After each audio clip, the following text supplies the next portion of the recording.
morning, everybody. Today is April the 1st, 2023.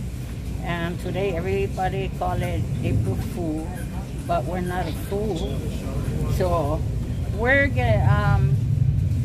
we did community service this morning, all the way from down there to all the way down when people start driving up the hill, coming down, up.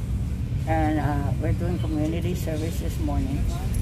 Samoan Fullgospel Church, Kaliki. After the community service of cleaning up and everything, then we're going to put up our free giveaway. That is for the community. So we're giving away clothes, shoes, pots and pans. Announcement, we have yard sales on Saturdays. There are some Saturdays we might not attend, but we have our yard sale at KPT B building parking lot. So every Saturday we're there, and there's some micronations are sending this stuff, so is us. So come out every Saturday, come and see us at KPT Wheel Park Terrace B building parking lot. We'll be using there to do our yard sale every Saturday. Okay, all right, see you there. Let's go.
Father,